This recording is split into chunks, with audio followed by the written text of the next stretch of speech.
At the will reading, my parents gave my sister $10 million and told me to go earn my own. Then Grandpa's lawyer stood up and read a secret he kept just for me. My dad started screaming. I'm Alyssa, 24 years old, and I grew up in a spacious two-story house in the northern suburbs of New York State, with a backyard big enough to host weekend barbecues. From the outside looking in, everyone thought our family was the picture of perfection. Successful parents, 2 lovely daughters, a fluffy dog named Cooper, and a brand new SUV parked out front.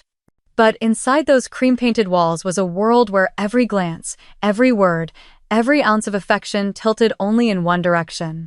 From a very young age, I understood that in this house, Emma was the one who was cherished, and I was the one who had to learn how to sacrifice. Emma was 2 years younger than me, but ever since she could speak, she'd been called the little princess of the house. She had her own room painted pastel pink, with crown-printed curtains and an entire shelf full of dolls and stuffed animals gifted by our parents on every birthday. And me? My room was half the size, painted a dull gray, and held nothing more than a single bed, an old desk, and a bookshelf I'd repainted with watercolor back in 3rd grade. The only time I ever got a stuffed animal was when I had a fever for 3 days straight, a discounted toy from a thrift shop. Mom handed it to me and said, "You have to learn to appreciate what you have." Emma's birthdays were always grand events held in fancy hotels, with 3-tiered cakes, Disney princess themes, professional photographers, and once even a woman dressed as Elsa singing live. Mine, on the other hand, usually meant a quiet dinner at home with a small cake Mom grabbed last minute from the supermarket. No balloons. No extravagant gifts. For years, I wrapped books as presents for myself, placed them on the table, and pretended to be surprised when I opened them. When I once asked Mom why she didn't throw parties for me like she did for Emma, she patted my head and said, "You're older now. Being frugal is a virtue. Let's save the fun for your little sister." 1. I was always a good student. Every semester, I brought home certificates of excellence, straight-A report cards, math awards, reading contests. But my parents' praise was limited to a few words. "Yeah, we know. You're supposed to be good." But when Emma posted an off-key singing clip on TikTok and got a few hundred views, the whole house lit up. Dad shared the video on Facebook with the caption, "Here's the artist of the family." Mom gave Emma an expensive toy microphone and said, "You were born to shine, sweetheart." And me? I once won a gold medal in a statewide science competition. When I told Dad, he barely looked up from his newspaper and casually said, "That's nice. But don't forget to do the dishes tonight. Your mom's tired." I wasn't jealous of Emma. I didn't hate her. But I hated the feeling that I always had to be the one who understands more, spends less, gives way. Since I was 10, the phrase, "You're the older sister, so," became the opening line of every conversation at home. "You're the older sister, so you need to give in. You're the older sister, so you should set an example. You're the older sister, so take care of yourself." But not once did anyone say, "You're the older sister, and you deserve to be loved too." Gradually, I learned to stay silent. I stopped bragging about my grades. I stopped asking for anything on my birthday. I stopped expecting compliments or attention. I shrank into a shadow inside the very house I once called home. I became good at enduring, good at listening, good at giving, but increasingly unfamiliar with what it felt like to be loved unconditionally. And in all those quiet moments, there was only one person who made me believe I was worth more, my grandfather, Samuel. But he was a quiet man, and I never expected that what he left behind for me would change my life forever. I still remember vividly the scent of old books and black tea in Grandpa Samuel's small house, a single-story home at the end of a maple-lined street, where everything was as neat as something out of an old novel. He lived there alone ever since Grandma passed away, and even after many years of retirement, he kept the same habits, wearing a crisp white shirt, a dark silk tie, and reading the newspaper at precisely 7 each morning. To outsiders, Samuel was a stern, reserved old man, a once-renowned litigation lawyer in New York for over 3 decades. But to me, he was the only one who had ever truly seen me not with scorn or indifference, but with a gaze that made me feel like I was something worth remembering. Since I was 8, Mom often sent me to Grandpa's house every weekend, mostly so she and Emma could have their girly time together, going to the spa, shopping, taking family photos I was never a part of. But I never felt bothered. Because in that small house, I could breathe. I could be still. I could be myself. Grandpa wasn't a man of many words, but he always placed a second teacup on the table the moment I walked in. No scripted greetings, no hollow praise. Just a quiet pour of tea and a gesture toward the chair across from him. "Did you bring a book, Bright One?" Bright One. That's what he called me, ever since the day I learned to read faster than the other kids in class. He said not everyone loves to read, but those who love words often know how to love themselves, too. When I turned 10, he gave me my first real book, not a children's story, but Thinking, Fast and Slow, by Daniel Kahneman. It was thick, dense, filled with complex ideas. But he didn't give it to me like a child's gift. He gave it like a declaration of belief. You're smarter than they think. Don't let the way they treat you make you doubt that. We used to play chess every Saturday afternoon, the ticking of the old clock filling the silence of the room. Every move he made had intention. And whenever I misstepped, he wouldn't correct me, he'd simply ask, "Are you sure about that?" Over time, I learned to see more than one step ahead, to think deeper than a single word, to sense the unspoken silences within myself. Sometimes, he'd tell me stories from the courtroom tales of people who were right but lost because their voices weren't loud enough, and others who were wrong but praised because they knew how to hide the truth. I once asked him, "Then where's justice, Grandpa?" He just gave a faint smile, eyes distant, and said, "Justice doesn't come from blind love. It comes from the courage to stand up when you've been cast aside." That sentence stayed with me long after, even when I didn't fully understand it at the time. Grandpa never spoke ill of anyone in the family. He never intervened, never contradicted my mother when she scolded me for not being perfect enough, or when Emma stole the spotlight during holidays. But his eyes always held a quiet gentleness when they met mine, as if he were saying, "I see it. I understand. I can't change them, but I believe in you." And that alone was enough strength for me to keep going. A few times, I overheard Mom telling Dad, "Dad's getting old. He doesn't need to be so strict with Alyssa." But what they didn't know was that it was exactly his strictness that made me feel respected. Not like a child who needed coddling, but like someone who could think for herself, make her own choices, walk her own path. When I turned 12, he had me write down 3 life goals, then urged me to sign it. Your first contract with yourself. And whenever I accomplished something, he never made a fuss. He simply nodded and said, "One step closer." I didn't know what Grandpa had left for me in that letter, but if I had ever learned how not to beg for recognition, it was because of him. If I knew how to get back up after every wound without turning myself into a victim, it was because he planted the first seed. And if I sit here today not crying, not angry, not breaking, it's because I remember with perfect clarity the last line he ever wrote to me in a simple birthday card: "You don't need to be chosen to shine. You just need to keep walking in the dark, and the light will find you."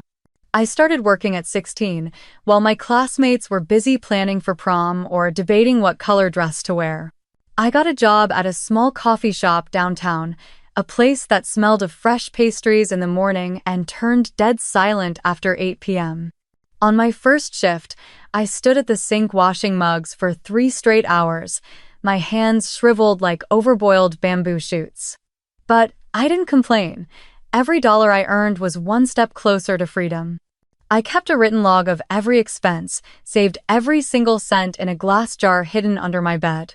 Not because I was poor, but because I didn't want to owe anyone anything. I didn't want to be called a freeloader in my own house.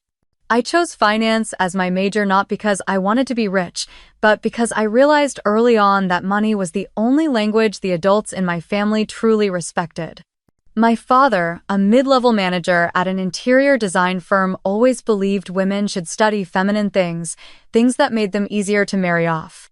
When I got accepted into a pre-college business program in financial management, he smirked and said, "Why study all that? It's not like we're short on money. Or are you planning to be some CEO someday?" My mother sat beside him in silence. No one asked me why I chose that major, why I stayed up night after night until my eyes blurred. They only saw my effort as odd, as unusual. In contrast, Emma dropped out 3 times in 2 years and still got consolation parties. Every time she switched majors from drama to fine arts, then to fashion design, my parents called it self-discovery. When Emma said she wanted to go to France to find artistic inspiration, they sold part of their stock portfolio to fund the trip. "She needs new experiences to grow," my mother said. But when I asked for money to pay for the SAT registration fee, Mom sighed and said, "Can't you ask your teacher if there's a scholarship for that?" I didn't blame them. I just stayed quieter, worked harder.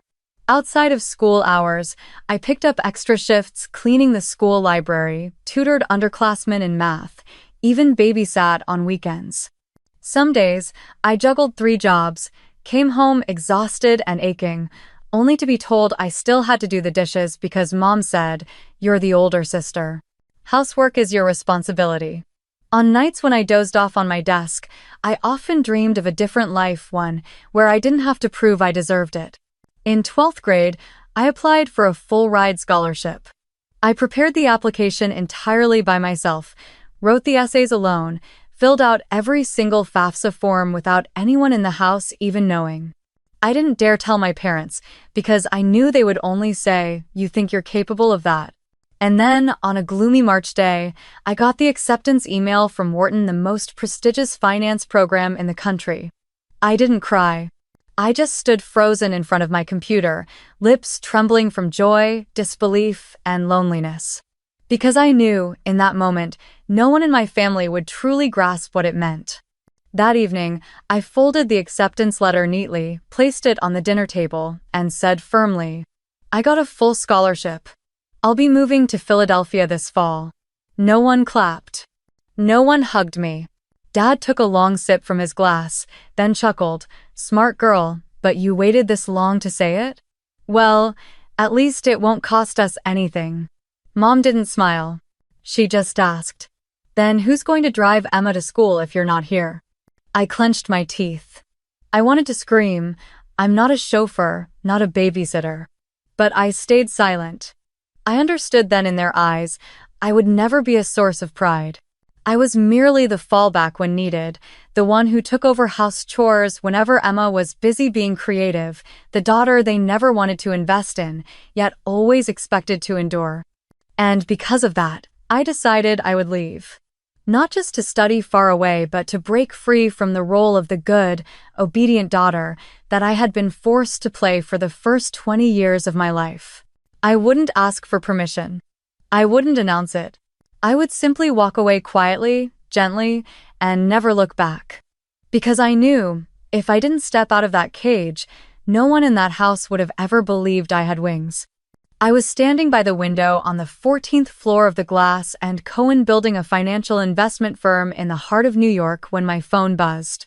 A strange number lit up the screen, and when I answered, the woman's voice on the other end spoke gently. "I'm sorry. I'm calling from Greenwood Nursing Home. We regret to inform you. Mr. Samuel Whitmore passed away this morning." In that moment, the city skyline outside the Glass turned hazy and unreal. I couldn't speak. I just stood there in silence, gripping the phone tightly, my chest hollow. I thought I was used to loss, used to not belonging anywhere, but this time was different. He had been the only one who ever truly saw me, who ever listened without judgment. And now, he was gone. I caught the earliest train back to town. The ride took over 3 hours, winding through forests bathed in autumn reds, but I felt nothing except the crushing weight in my chest. When I arrived home, Mom looked up and said, "Oh, you're back. The funeral's at 10 tomorrow morning. Don't be late." No hug. No questions about how I'd been living, how work was going, whether I was okay.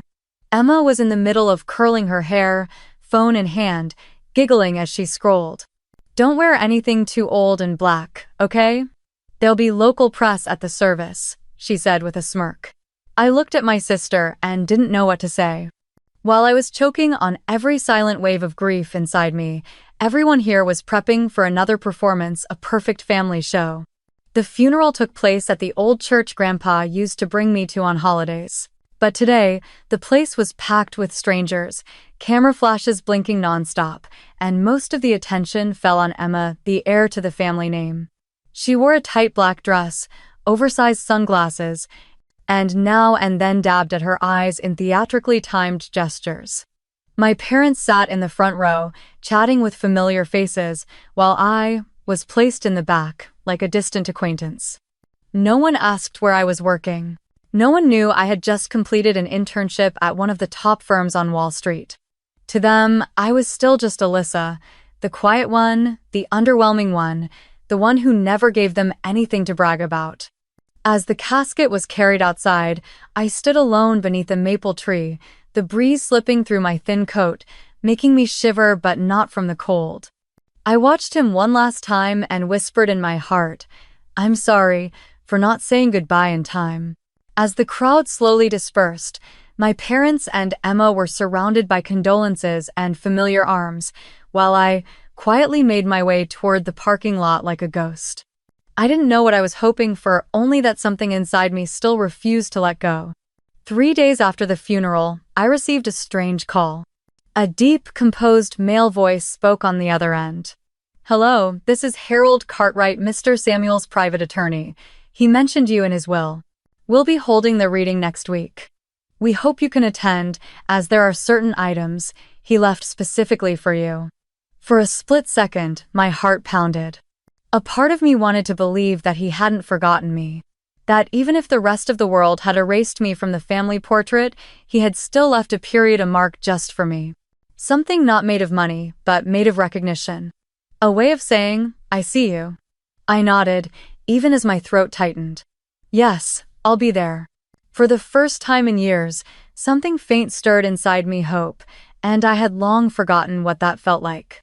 The room where the will was to be read was inside an old red brick building in the center of town, each brick steeped in time and silence. Light streamed in through tall windows, casting a thin, golden thread across the long wooden table. I sat at the far end, quiet, fingers intertwined beneath the table, while the rest of my family, my father, mother, and Emma, claimed the head of the table as if they were the honored guests of some prestigious award ceremony. Emma wore a chic cream-colored suit, her hair in soft curls, nails polished to match, eyes gleaming with anticipation but not a trace of worry. My mother carefully adjusted the collar of my father's shirt, like everything was playing out exactly as planned. Attorney Harold Cartwright sat at the other end, slowly flipping through neatly clipped documents in a leather folder. He glanced at each of us before speaking in his calm, steady voice. "As per the wishes of Mr. Samuel Whitmore, we will now proceed with the formal reading of the will, signed on February 12th, 3 years ago." No one said a word. I kept my eyes fixed on the table, my nerves stretched tight like a wire, though my face remained unreadable. I didn't expect much. I only hoped for something, anything, to prove I wasn't invisible in his final memories. "First," Harold began, "Mr. Samuel bequeaths his entire lakeside estate in Vermont, along with all personal memorabilia, artwork, and the antique jewelry collection, to his granddaughter, Emma Whitmore." I saw Emma tilt her head slightly, unsurprised. My mother pressed her lips together to hide a triumphant smile. My father nodded in approval, patting Emma's chair with satisfaction. Harold continued, "In addition, the investment portfolio valued at $10 million US will be transferred in full to Miss Emma." A small sound escaped. I wasn't sure if it came from me or from deep inside my chest. I looked over at Emma. She raised an eyebrow and glanced back at me with a look that was calm, detached, but unmistakably proud. The look of someone who had won a race I was never even allowed to start. "Next," Harold said, his voice dropping slightly, "to the second granddaughter, Alyssa Whitmore. I held my breath, my heart pounding against my ribs like it was screaming to be seen, to matter. Mr. Samuel leaves a final message. Learn to be self-reliant. It is the greatest asset a person can own. The room fell into silence. A heavy, suffocating silence that seemed to collapse from the ceiling straight onto my shoulders. I slowly lifted my head, eyes glazed, staring at Harold, hoping he had misread something. But he only gave a soft nod, as if he had just completed the last sentence of a formal announcement. An assistant placed a single sheet of paper in front of me, cleanly typed, with just one italicized line. Self-reliance is the only path to freedom. No name, no signature, nothing but emptiness. My father exhaled, as though checking off his final obligation. He turned to my mother and smiled contentedly. My mother glanced at me once, then turned away. Emma caught my gaze, shrugged, and whispered, "Guess he didn't think you'd ever amount to much either." I clenched the paper in my hands. Didn't cry, didn't smile. I just felt myself slowly slipping out of that room, as if my body was still seated there, but my spirit had vanished. As if I had never really existed in their hearts. And if I had existed in his, then why did everything have to end with a message so hollow? I stood up quietly. No one stopped me. No one called me back. But just as I turned to leave, that voice rang out from the far end of the room, from a shadowed corner no one had paid attention to. "Please wait a moment," the man said, his tone calm but carrying the weight of something unfinished. "There's one part that hasn't been announced, a part Mr. Samuel kept private, and it's meant for Miss Alyssa only." The entire room seemed to freeze. My father jerked his head around. Emma blinked. And me. I stood still, but my heart had started to beat again. Not out of hope, but because for the first time that day, I heard my name spoken not as a rejection but as a return of something that had been denied for far too long. All eyes in the room turned toward Harold as he gently pushed back his leather chair and stood, a sealed envelope in his hand. His hand was steady, but his voice grew slower, as if he was carrying something heavier than any financial worth. "With permission, I will now read the supplementary clause handwritten and attached to the original will, but withheld from the official reading by Mr. Samuel Whitmore's personal request," he said, looking directly at me. I sat frozen, my fingers still gripping the sheet of paper that read, "Learn to be self-reliant." As the room grew heavier with each passing second, as though everyone was holding their breath, Emma furrowed her brow. My mother glanced toward my father, silently asking for an explanation, and my father raised an eyebrow in growing suspicion. Harold opened the envelope and pulled out a letter, written in familiar handwriting slightly slanted, sharp, undeniably my grandfather's. Harold cleared his throat and began reading aloud, each word delivered slowly, as if every sentence had been written with the last beat of a devoted heart. "If Alyssa is hearing this, it means I'm no longer here to tell you in person. But know this, not a single day of my life did I ever see you as forgotten." I froze. My hand gripped the side of the chair. My eyes widened. My heart skipped a beat. "I saw you grow up in silence. I saw you working your first job at 16. I saw the scholarship applications you submitted, the journal entries you wrote about dreams no one ever asked about, and I stood in the shadows, watching you move forward alone." A lump formed in my throat, rising like a wave. The room around me faded, as Harold's voice continued through the quiet. "You never asked for anything, never complained. But that doesn't mean you didn't deserve to receive. That's why I've set aside 40% of the investment fund I began building 15 years ago. Every dollar, every gain I signed in your name, because I believe that one day, you'll know how to use it better than anyone else." My mother clutched her mouth, too stunned to speak. Emma leaned forward, her lips parted as if about to protest. My father shot up from his chair, face flushed red, ready to argue, but Harold silenced him with a single firm gesture. He placed a dark blue leather file in front of me, the words engraved in gold. "Alyssa Whitmore Beneficiary Ownership File." The current total valuation of the fund, including equity, assets, and accumulated returns, has been recently appraised at approximately 24 million US dollars. The words dropped into the room like a bomb. A soundless impact only my heart could hear. I stared at the file in front of me as if it weren't real. My vision blurred for a moment, not because of the money, but because of what lay beneath that number. Recognition, protection, and love, quiet, unwavering love from the only person who had ever believed I didn't need to prove my worth to deserve being loved.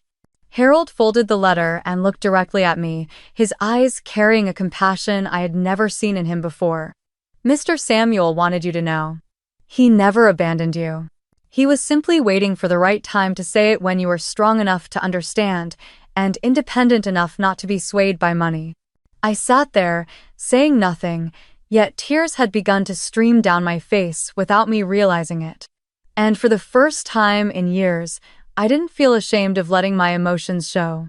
Because, for the first time, I didn't feel alone.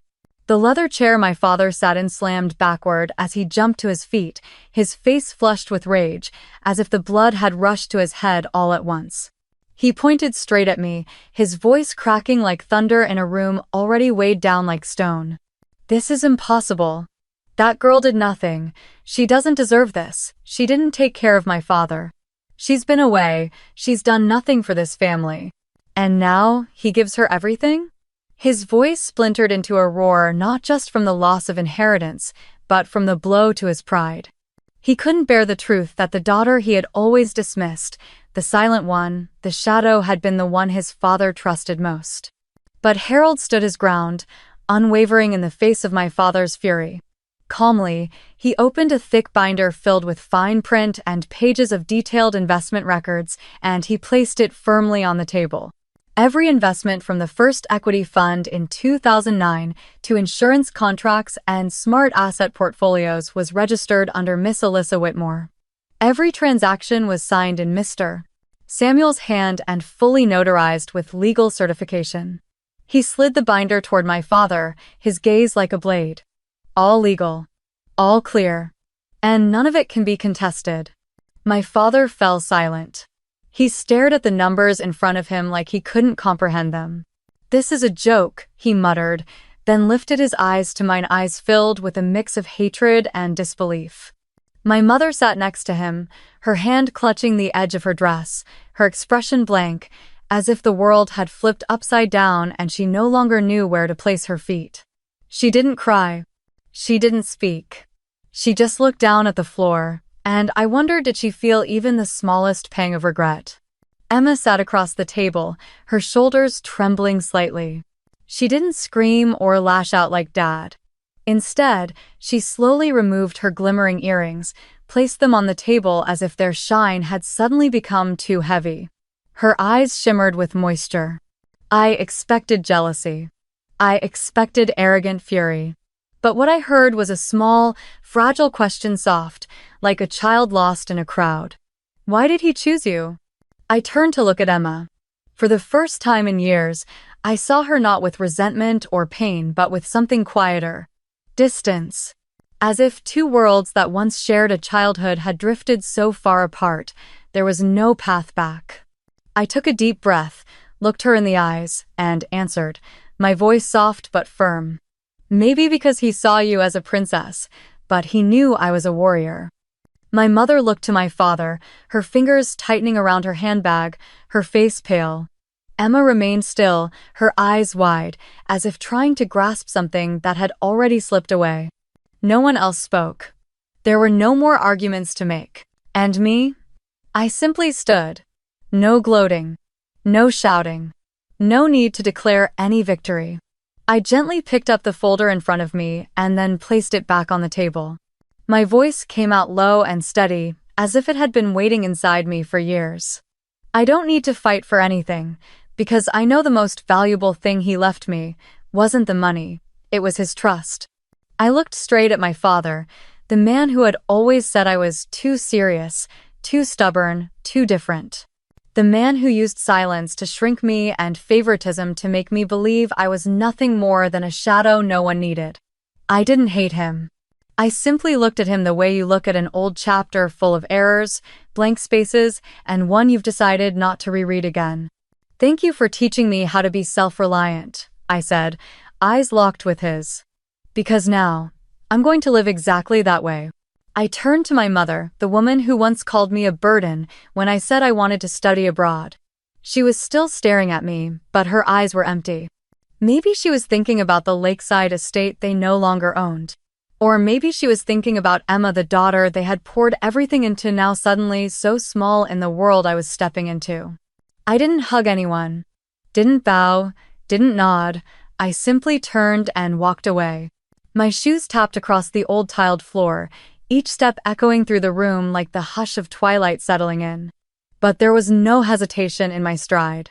My steps were steady, quiet, and full of certainty, as if, finally, I had stepped out of the invisible cage that had held me prisoner for so many years. And this time, I didn't need anyone to follow me to confirm I was right. I didn't need applause. I didn't need a reluctant nod of approval. I only needed one thing: freedom. And I had just touched it with my own hands. A year passed like an old dream, but not the sorrowful kind I used to flail through. It was a new kind of dream, quiet, free, and startlingly real. I no longer lived in a temporary rental in New York, no longer counted pennies before buying a hot cup of coffee. Now, I run a nonprofit named after him, the Samuel Initiative for Resilient Youth, an education fund for students who've been wounded by their own families. Children whose dreams were never encouraged, who were dismissed, compared, labeled as ungrateful for daring to be different. I was once one of them. And now, I build bridges so others won't have to swim through the same loneliness I did alone. I didn't create this organization out of revenge. I did it because I know what it feels like to be forced to walk in the dark, and I know, even more deeply, the value of a hand that reaches out at the right moment. We fund scholarships, host workshops, connect students with psychological mentors and peer allies. Every time I receive an email that says, "Because of you, I don't feel invisible anymore," I know, he's smiling. 3 months ago, I got an invitation from TED asking me to share my journey on the main stage in Austin.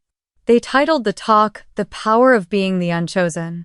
I stood backstage wearing a simple white shirt, a small pin fastened at the collar engraved with the words, "Bright One," the last gift he gave me before he passed. I stepped into the light, and though the spotlight hit me straight in the face, I didn't flinch. I felt safe standing in a space where I no longer had to shrink myself to fit anyone's mold.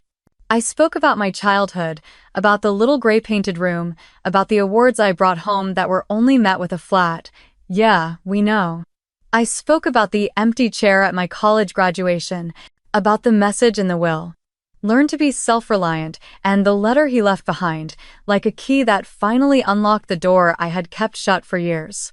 I said I didn't hate my parents, because if they hadn't done what they did, I wouldn't have grown strong enough to walk this far. I said I was even grateful to those who abandoned me, because they were the reason I never abandoned myself. When I finished the talk, the audience rose in a standing ovation. The sound rippled like waves, not waves from the ocean, but waves of recognition, from hearts that had quietly endured and suddenly saw their own story reflected back to them. I stood there, still for a moment, and I realized this was the first time in my life I had ever been applauded without having to become someone else. Last week, I was invited to visit a high school classroom, one of the places where our organization had awarded scholarships to 10 new students. I walked in, soft golden sunlight pouring through the windows, young faces turning to look at me, and then applause. No one told them to do it. No one trained them how. It was instinctive because they felt something in my presence. But now, the world was doing it in their place, and with a sincerity no hollow birthday celebration for my sister could ever match. I no longer need anyone to tell me I'm worthy. I don't need my mother's gaze or my father's nod to validate my existence. Because I've rewritten my story in ink made of courage, on paper folded from old wounds. And I'm not stopping here. Because if he could believe in me when my entire family didn't, then I will believe in those who've been forgotten, those who only need one flicker of light to find their way back to themselves. I sit alone in my small apartment in Austin, where the sunset spills gently through the glass window. Outside, the streets are still alive, people rushing past one another like they're all chasing something they haven't yet learned how to name. In my hands is a photo of my grandfather, in a dark suit, his hand resting on my shoulder when I was 12. He doesn't smile in the picture, but his eyes shine, as if they're saying, "Keep walking, and one day, they'll understand why you didn't stay." I don't resent my family anymore. I don't need to. Because after everything, I've come to understand one truth.